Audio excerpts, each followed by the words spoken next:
is for informal traders to work from. But correct me if I'm wrong, I'm sorry to just jump in.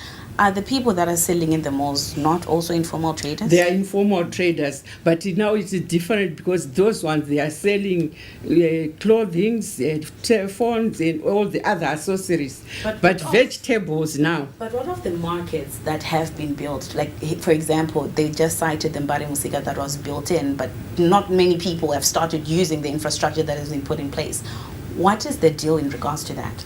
Can I probably help on that one? So you see what has been happening, Faith, is I think clearly as we can see where we are as a country, that we have an economic crisis, we have challenges as a country where, we are faced with various I should say challenges in really moving forward. If we look at the increase in unemployment and the increase in the graduates that we have yearly from various universities, but however they have nowhere to be really absorbed. We are looking at the closure of industry. As we speak, we know dairy body is also shutting down. We have a lot of industries that are also shutting down. So just automatically these people fall into these spaces.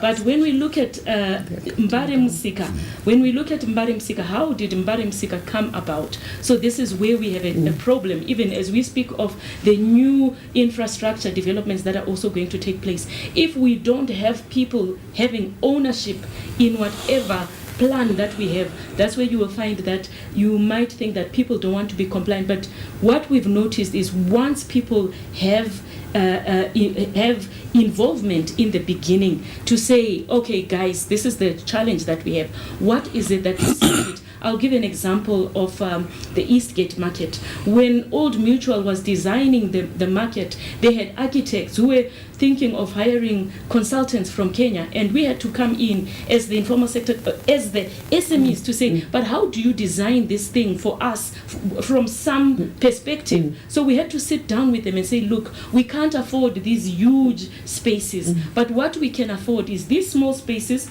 which are very flexible. If in the long term you want to change and we develop as a country, then we can do that. So I guess you're saying the government as well as the city are not involving you in the processes they're making decisions on your behalf without consulting you. Definitely, yes. Especially in developing infrastructure. Now I will come back. We do have the minister and we do have the mayor to answer to those allegations, but Precious, you are here representing just the regular residents that stay in Harare.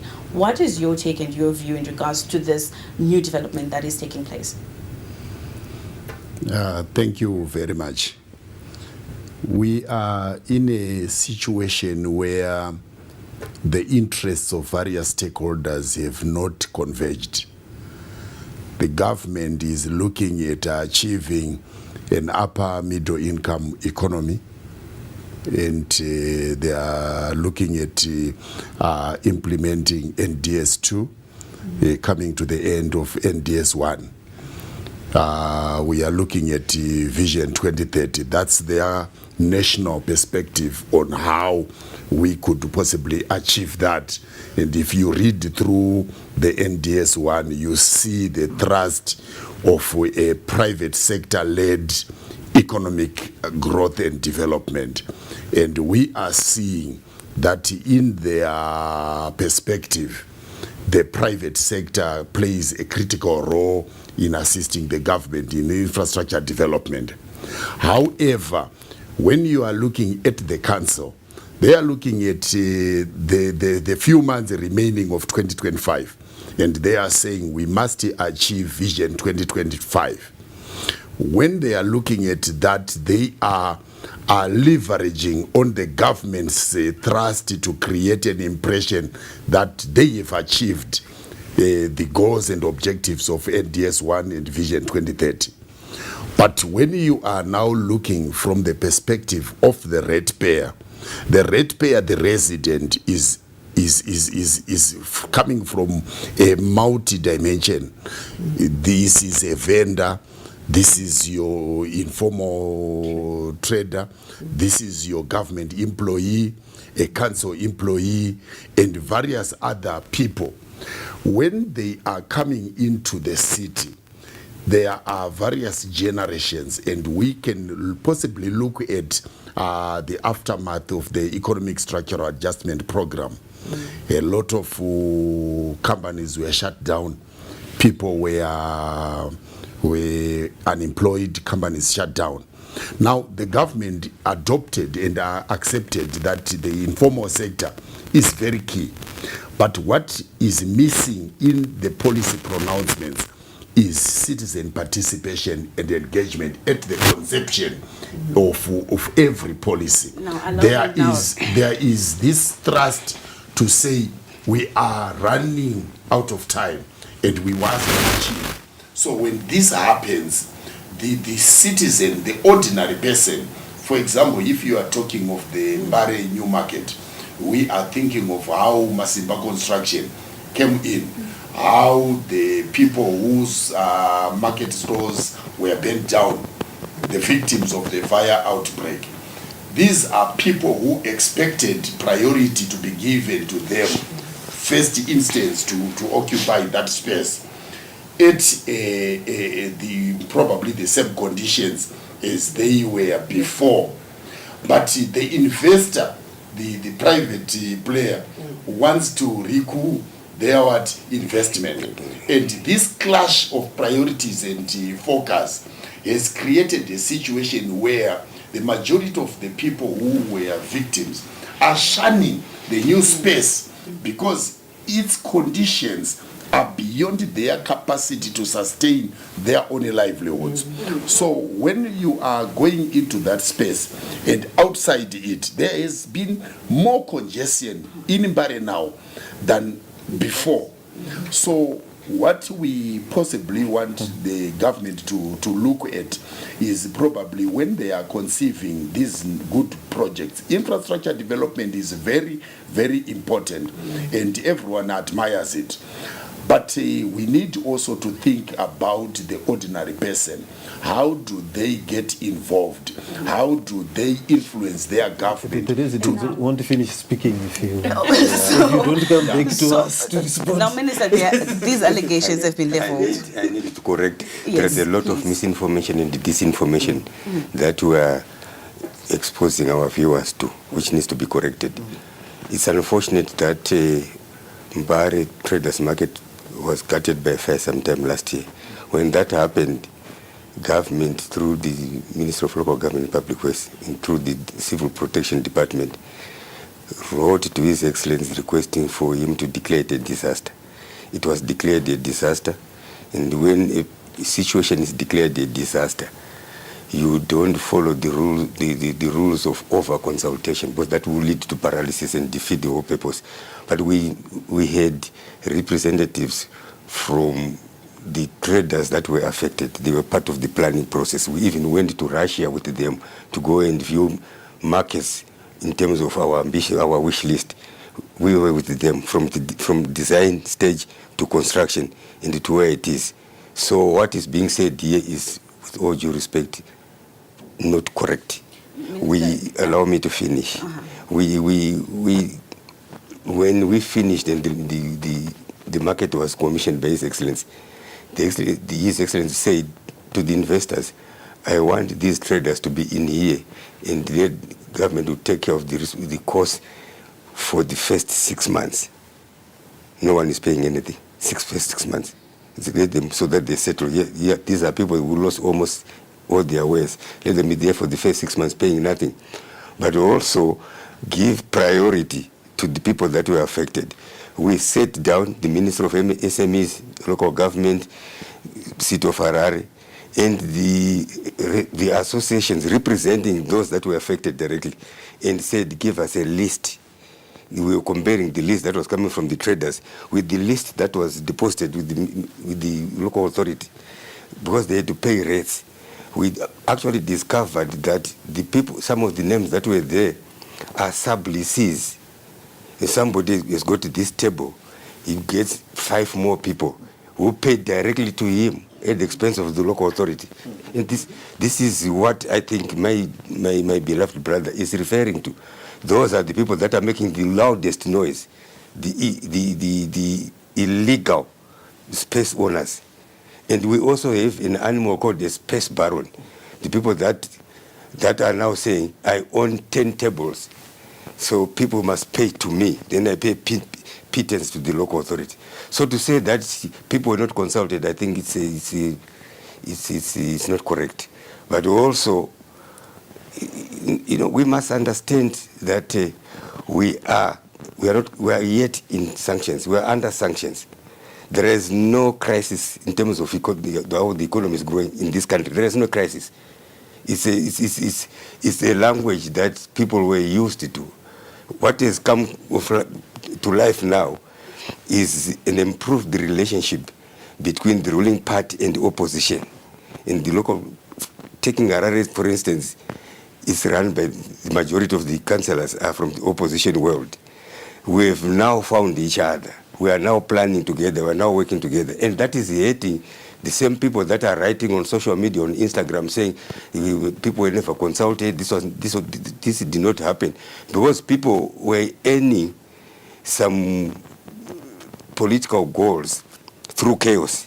Let there be chaos so that we can prevail politically. That central government has failed. That central government is doing this. That the president is not doing this. This is the cheapest of any political environment. But we are saying, let's close those gaps. We as Zimbabweans, we are responsible for ensuring that there is service delivery. And that is the key point, the service delivery. And we cannot have service delivery by having people selling wares along streets. Yeah, or people hiding behind the corner of a pillar and helping themselves. That's not service delivery. And we cannot fold our hands and then keep quiet because some people are saying we're not consulted. No. If you may want to know that we in March, beginning of April, we were invited to State House by His Excellency with representatives of associations throughout the country. We went to State House. I was there as minister responsible. And we had members of the other MDAs, other agencies in government who were there. And the president was very categorical to say that we banned the importation of second-hand clothing because the importation of second-hand clothing has closed the closure of the cotton industry in the country. This has not affected Zimbabwe alone. You go to South Africa. South Africa, as we speak, is now a net importer of clothing. And we are heading towards that. Okay. We can't. Yes. Minister might want to explain how second-hand clothes, mabero, ari kumbosvika sei kuMbare kumpedza nhamo achibva kumaborders kwedu kwanoya nemaroads anditi tine a lot of campaigns ari kuitwa nana Zimra police and other security apparatus. They say we are trying to plug all the financial leakages, the smuggling. How then are the bills coming in here?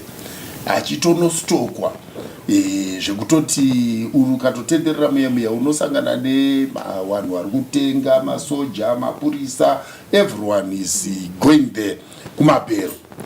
They will say, like the minister is saying, we have banned second-hand clothes. No. So the selling is being fueled by corruption that is starting at the border point. Precious, allow me to jump in real quick. Minister, thank you for clarifying your position in regards to your relationship with the local authority, as well as for clarifying that consultations did happen when you were building the marketplace for the traders. Ladies, I hope you were answered in regards to that. I am coming back to you. I am coming back to you as well as to Precious to allow the minister to answer to what he is also saying and the accusations that he is also laying down. But Mayor, now I bring it to you as the local authority. Are you also making sure that there are consultations happening at local level before we even go to the Ministry of Local Government? Yes, we've got a committee which we created, a SME committee. Yes. We consulted them on the SME policy. They came, I met over 700 traders and launched an SME policy. We are working with the ministry to launch a small SME loan facility, the infrastructure, and we have emphasized that it is unsustainable and not tenable that we continue selling in the streets. We have supermarkets that are shutting down. We cannot, as a nation, aspire to wear second-hand clothes. It cannot be a national imperative that we all desire and design that as a nation we've given up making first-hand clothes, and we are therefore going to facilitate and allow for second-hand clothes. The cotton comes from Zimbabwe, goes to somewhere else, it is made a clothing, someone puts it on, and then we aspire to put on the clothes that some other people would have put on. Yes, we understand that there will be a second-hand market elsewhere for charity, for the underprivileged, but it cannot be a national textile strategy that we, as a nation, are going to bend our policies to allow for second-hand clothing. Vending can happen even for first-hand clothing. It is can not only happen for that, but we have to look at that dynamic and say that it cannot be a national imperative. And we have consulted on that. We have made it clear, even on public health issues. When you are selling at night, margarine, these are foodstuffs, what we call perishable goods. We need to check the expiry date, we need to check the quality, and we need to have a chain of accountability from the consumer to the person who is selling. Now, if some of these perishable goods begin to be sold at night, we then lose the chain of accountability, and then we have a serious health crisis. If someone sells a cancerous foodstuff and we don't know who sold it, how it was sold, when it was sold, we'll have a national problem. Now, so allow me now to also jump in. The reason is because we have limited time and we have a lot of issues to get through. But this is confirmation also that you have consulted on informal traders before you take a plan that affects them. Yeah. You have something to say, yes? Yes, I wanted to go back to what the minister said about, even the issues of the toilets and stuff like that. And it's good that we have also the mayor here, because I'm sure if we had fully functional toilets 24/7, we wouldn't be coming across such issues where you find people peeing in all those different areas. And then also coming back to the issue of policy and flexibility, the bylaws that council is still operating and using up to now, some of them are backdated, really outdated, and you might find that some of them don't even license simple things like the containers where there is not enough infrastructure available, but people are using that alternative. So you find that just going to get a license for you to operate in that space, it's still non-existent, and yet there's nowhere else. So you were also speaking about the issue where you find now flea markets, people have gone from the it's the graduation of the informal sector where we've always lobbied, even for people who had those shops, to say open up. Why can't you make these partitions so that we can accommodate more people? But the influx is just continuous, and as we want to ban these second-hand clothing, we must be very cognizant that how much what income level are our people earning for them to be then saying we can get these clothes, and where are we manufacturing them? Because we've allowed the Chinese to come in, we've allowed all these. Now allow me also to come in. Charity, you had something you also wanted to say. Also, like she's saying, they consulted us, but the problem with us is Zimbabwe is a war. We come up with very good blueprints, but when it comes to implementation, that's where we just cut off. I don't know what's happening. It's the issue of the markets. We have been crying, lobbying the council, the government. Fortunately, we are now working very well with our ministry, the Ministry of Small Medium Enterprise. They are here behind us. They are such that they have an ear, listening ear to what our issues are. But when it comes now to working space, our cry is the working space. The ones which are there, they are owned by private entities. If you go to Kona, Samora and Chinhoyi, there is this big marketplace, and if you go in, the charges, they are above what they are afforded by some of us as people in the informal economy. We also look at recommendation 204, which speaks to formalization. from informality to formalization. We are working on that, and with the Ministry of Labour, we are trying to formalize the people working in the streets. But now when we try to get them space, a conducive space, favorable working space, there is nothing. Then you end up now with vegetable vendors. We're saying, like I was saying, to say, in each building, can we have a vending mall so that even those women coming from Omboshawa, from Mutoko with their vegetables, they just go in that mall. Then what decision No. But we don't have that. Then you find those ladies selling in the streets because they want to earn a living. They want to send the children to school. Our economy right now is highly informalized. Since 1995, after the out of ISAP, because a lot of people were retrenched. So that's where the hinge is, that when people were retrenched, they were not taught of the new world they were going into. They were used to the white collar job, they earn their money, we go to Edgar's, we buy clothes. Now I cannot go to Edgar's.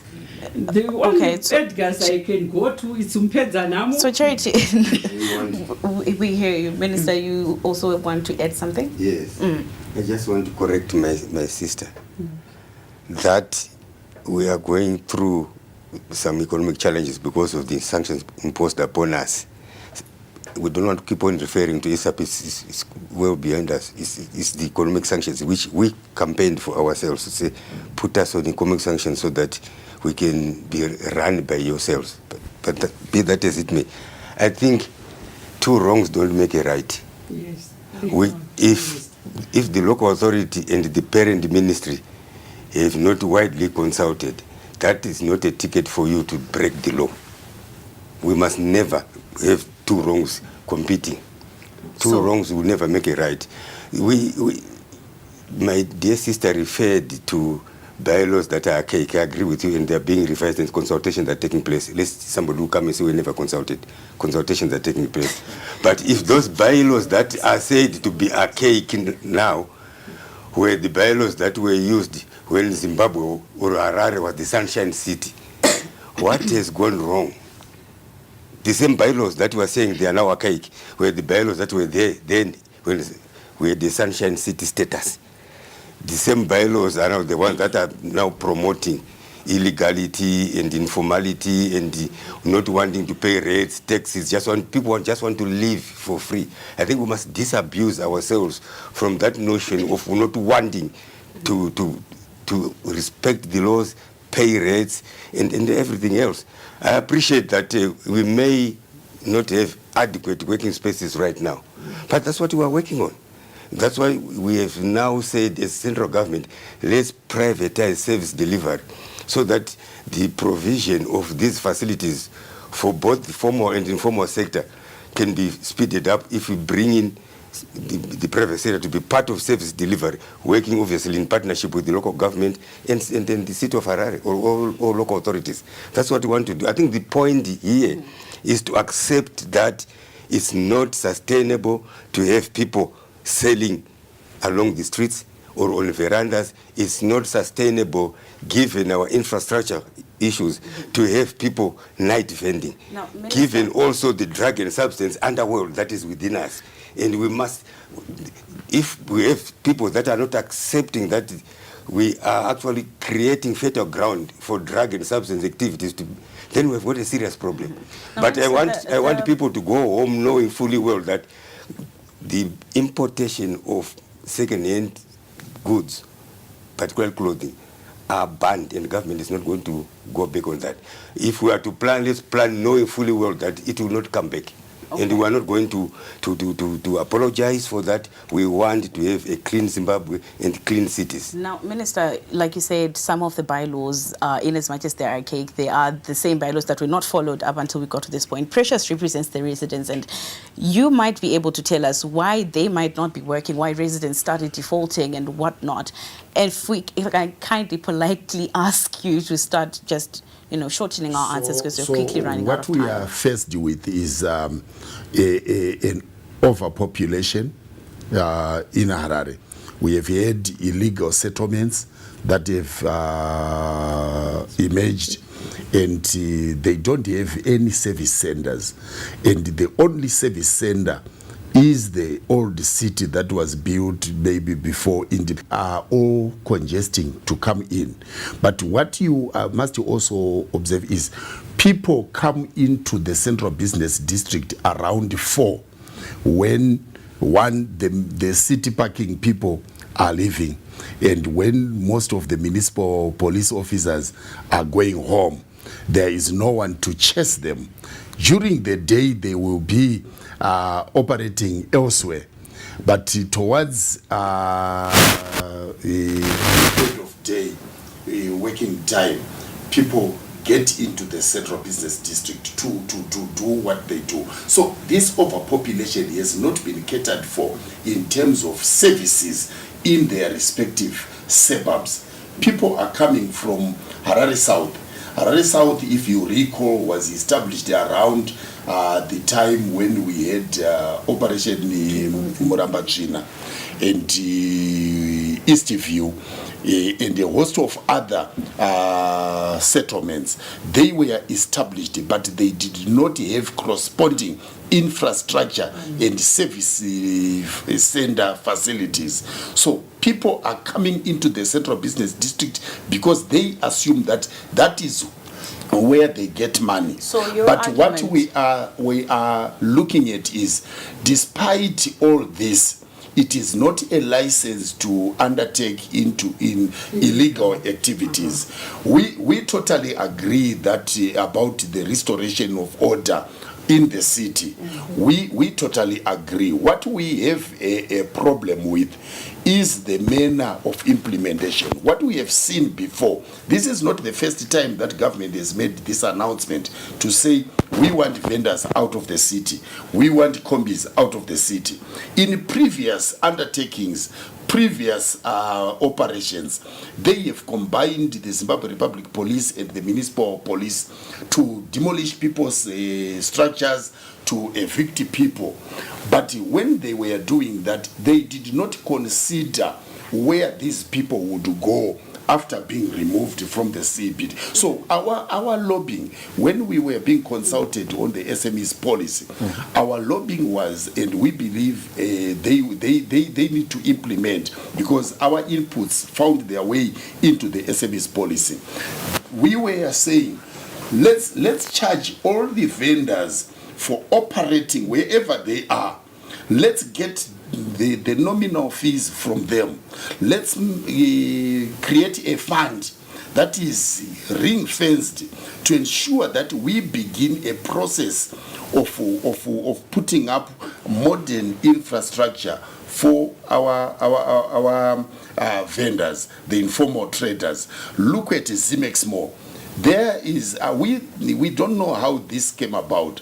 The Zimex Mall could be as tall as Joina City, but it must have maybe some floors reserved for vending for the markets, where we have floors for that purpose. That way we remove people from all over the place and accommodate them in a central place where they can make money. But the council at the same time makes money by charging them nominal fees, not exorbitant prohibitive fees. This is what we have seen to say. In the council, they deliberately do not want to implement this policy. Okay, because now allow me to now jump in. Like I did say, time is quickly running out, and you are all very passionate about the matter we're talking about. Charity, you wanted to come in and say something. I want to come in to say to the minister, us as informal traders, we are not refusing to pay taxes, bit rates, anything. Yeah. We actually tell our members to say we pay. And as of now, I'm proud to say, as the women of Zimbabwe, we are contributing a lot to the GDP. Through our minimal work, we are sending children to school. There are no children dying of hunger like in other countries, because the mothers are hardworking, being informal traders. And we are not refusing to pay, be it tax, be it whatever, we are levied. I think As long the as definition we of have, informal settlement, sorry to give myself time, I think we need to relook at the definition of informal settlement. We fully appreciate what the SMEs are doing. Yes. And we work together with the Honorable Mutsangwa in that regard. We fully appreciate. We have these moving targets. You know, the people that are in the street, selling on the street, those are moving targets accountable to nobody. They are accountable to nobody. They can drive all the way from Bindura to come at 4 o'clock in Harare and start trading, and at 4 a.m. they go back. Those are the people where our concern resides. I want to just now jump in again, because at the end of the day, Agnes, you have something on to Yes, say. I wanted to say to Honorable Minister that these people were actually regulated by the city of Harare. I remember from 2017 up until maybe this whole mix-up came in, we knew that when the people that Minister is talking about land on that place, it's already designated for them, and they would know that on that day I'm paying $3.50. There was a time the city of Harare collected 2 million on that particular year from those people that we say That are selling in the streets. Yes. Mayor Mafumi, you are here. Yeah, There have been a number of allegations. Yes. What happened is that the collection of a fee has got the impression of legality. Now, the problem we are having with that policy and why we are stopping it is that when you ask someone to pay, they then assume that they've been legalized. And once they make that assumption, it becomes very problematic to then deal with that person and with that eventuality. So what we want to do now is to have a cleaner process. If you're not operating where you ought to be operating, then if we collect money from you, you then say, I've been allowed and I've been authorized. And But then is that not what that means? that is exactly where we will then have to stop it. Because if someone is operating in front of a supermarket and we come and collect $3 from that person, he then or she assumes that I've been legalized. I mean, I would also assume that, because So- you are taking some fees from Yes. them, the same fees they would have to pay if they were that's why we formalized. are saying we are drawing a line from that kind of collection, because it creates a wrong Why was it impression. even being done, Mayor? Yeah, well, that was in 2017, and thereafter it was a big misdirection of the law and misapplication of the law. What we need to do is to say, if a place is a hospital, you collect the fees of a hospital. If it's not a vending place, don't collect the fees for vending. Because if you collect for a fee for a butchery, the person will start keeping meat there and say, I've paid, that it be a butchery. So we want to go back to a situation where we create a city. A city is an artificial concept. We decide, or the society decides, there will be a school here, there will be a clinic here, there will be a market there. Once you remove that boundaries, you then do not have an orderly settlement, and you have the chaos that is there. And we cannot use the chaos theory to develop the city. No. We will have to find a way of putting order and making sure that we build the marketplaces, people use the marketplaces. Now let's move on to another question. Let's move on to another question, because like I did say, a lot of matters to discuss. Precious, what have been some of the situations or actual impact of unchecked vending at night, especially on residents? The mayor and minister did speak about, public health concerns, the issue of, urinating in public and all these other unsanitary things. How have the residents or the citizens been impacted and affected by this entire thing? I think residents have reported muggings at night. I think we had made just outside, I think, ZESA headquarters, late November, December, and we have had cases of people being mugged across the city. And it's an issue of concern. Recently, a 13-year-old was raped. Yeah, so it is true. One of the major issues that we might not pay attention to is the issue of we had street kids in the 80s, 90s. A lot of them have grown in the streets. They have become adults. They have started families from the same cohort of girls and young boys. They are now men. They are living on the streets. A lot of them have found settlement probably in Epworth, Hopely or elsewhere. But a lot of them have not moved out of the central business district. That is why you see in the Harare Gardens, it's no longer very safe, even during the day. We believe that the menace of drugs needs to be given more attention. But the attention needs to be structured. Particularly, our concern is around how is it that we didn't have this problem a few years ago. How has it become so forceful now?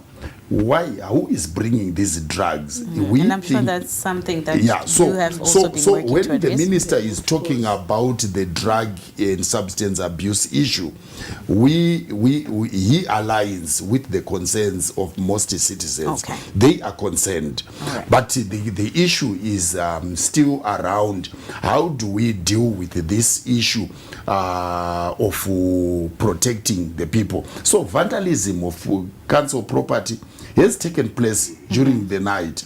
We have seen the dividing screens on the islands on Julius Nyerere being broken. We have seen toilets being messed, sanitary lanes, and people are robbed on those streets. So our issue, in Mbare there is a place called Tsiga Grounds. Tsiga Grounds has had a lot of beautiful plans from the government. At one time, there was a plastic around it, and at one time, there was a fence. Vendors who operated from there were removed. Firewood vendors who were there were removed. And we think that the pressure in the CBD is a symptom of the issues happening in the communities. Now, Precious, I would allow you to just round it up now because we have about 5 minutes left off. No, it's fine. And as we conclude, I want to understand the real reason why we're here and sitting here was to talk and debate about the banning of second-hand clothing and night vending in the capital cities, in the local authority cities. And is this the solution to bring sanity back to Zimbabwe as a whole, as well to urban authorities? I'll start with you, Agnes, and then we just round it off and conclude it. Okay, I think, we should really interrogate the real issue, not the symptoms. Yeah. So we seem to be addressing symptoms and not really tackling the root of the problem. So we will continue to be in such discussions as far as we don't address the real issue. So I'll just end there. Thank you. Charity, what's your take and viewpoint? Yes, my take is also to say it's needed to interrogate the root problem of this thing, and that the government should now give people, we start gradually to say banning night vending. Maybe we start by saying you can only trade at night in the CBD from 4 up to 6 or 7, and we cut off. Then gradual people will start moving out as they prepare a fallback plan for those people who are already in the streets. So you're suggesting a slow movement out and not just an immediate cut. Not just an immediate, because we are talking of livelihoods. So if you just cut them off like that, when people are told they are moving away tomorrow, people panic and they retaliate. But if you say gradually, we are moving you out from 4 to 6, you can operate. After that, if you are seen in the CBD, the law will take its course. Precious. Vanhu ngavawa nemabasa. Vanhu wakawe vari kumabasa.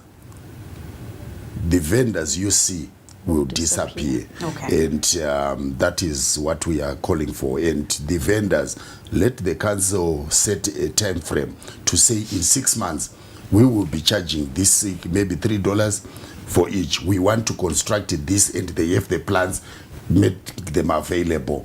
Then they all contribute towards the construction of better infrastructure. They move them in phases and address the issue of working spaces. That will go a long way in decongesting the city. But most importantly, let's build more infrastructure in service centers, like in Mbare Tsiga grounds could be a government target for that massive project. Get it 7 to 10 floors, make it like the South Africans park station with the parking space, vending spaces in one space, and that way we decongested the city. Many people want to do business in Mbare, but it's overloaded and there's no space. But if we build that, we could possibly address the issue of the population. Thank you, Precious, for your take. Mayor Mafumi. Yes, we will, of course, do any action in a humane way, in a possible way, but we have to be fair in the sense that we have to apply the law. There's a conflict of uses. Formal business built the city, and they built the city. Landlords built buildings to put tenants in. Tenants require the landlord and the city council as a quid pro quo of paying the rates to allow free access, movement, and for business to grow. At the same time, the informal sector needs to survive. So in finding that balance, we have to enforce the law firmly as directed. We also have to look at the consultative process to see how we can build the alternative infrastructure for the vendors. But there are certain imperatives that we cannot aspire to be. We cannot aspire to be wearing second-hand clothes. Now, before we give the minister the last 2 minutes of the show to give his closing or parting words, you have said you want to remove people in a humane manner. I want to understand from Agnes and from Charity what humane means from your perspectives. If they say they're going to be removing vendors from the CBD in a humane manner, what do you expect to see? Okay, we expect clear timelines. We expect engagement to say we have this proposal to say in the next 2 weeks we are taking this group which is going to be first placed here, and then after that we will see where the next group is going to be placed. But I think what happens also with council is there is also a lot of interference within, because this space is there, and like the minister clearly says, it was already paid for and it was supposed to operate for 6 months without any, but then you find registration is coming from different areas, whereby the people who were on the ground were then supposed to be registered on the ground, and then not you come to the office and then bring 10, that's where, yes. So we're saying let's be transparent, let there be also accountability to say, I'm going to take these people from here at this time, and then we can monitor and evaluate, and we'll be able to say this has made progress. Now, Minister, the last 2 minutes of the show to give also your closing remarks and just answer briefly what the ladies and gentlemen on the panel have talked about. Thank you very much. Perhaps maybe the tragedy that we have and we continue to have is the simplified position that we were never informed. Government is not taking knee-jerk positions. We attempted to remove people at the end of February, and we were told by authorities, no, give people ample time. We then went quiet up to this date, and obviously hoping the local authority was communicating with the residents, this is what we're going, please prepare yourselves so that we are off the streets. But we saw a proliferation of people in the streets. And we are saying, our aspirations, which I believe is the aspiration of every Zimbabwean, is to attain an upper middle income status by 2030, which is Vision 2030 in short.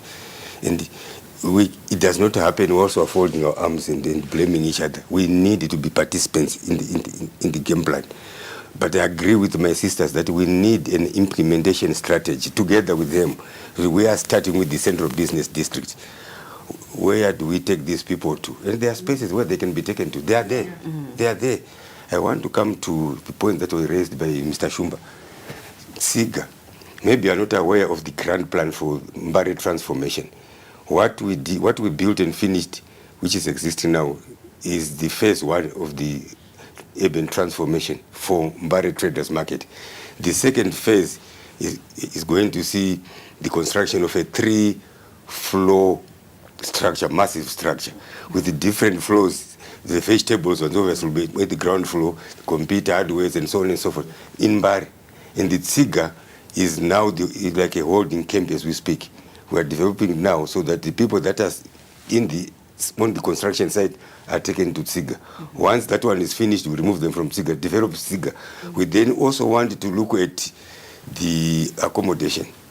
You are aware that I think in April, where the tsikidzi kumbari tsikidzi dziya dziya dziri kuya mumabhero dziri kumabhero ancha dzangu dziya dziri kuya dziri kumabhero tsikidzi dziya you know what we did through the civil protection department, we said, look, open one barrel so that we see kuti dziri kubva kupitsikidzi because genesis yacho inge isiri kuwanikwa muno muzimbabwe vatana dziri kuya nemabhero.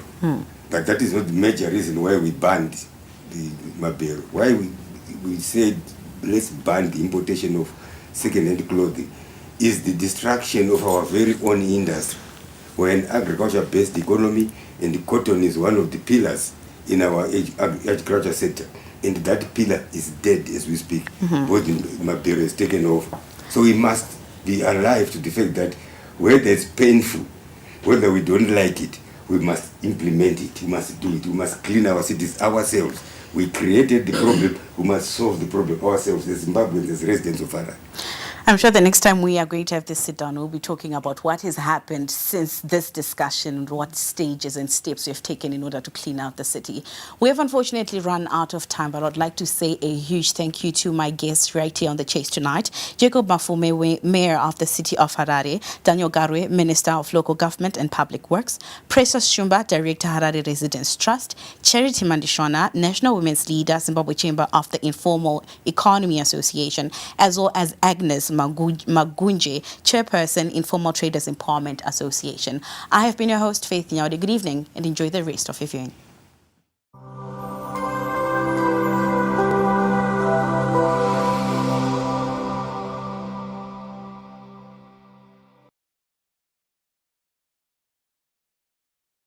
Uyenzani kanjani? Azi nje wona ukuthi imali mina kancane kancane ngiyayithola. Ngizophuma, ngizohamba, ucela ngiphi isikhathi sokuthi ngiqoqe. Bless us, I like boxers. The more often you change them, the better.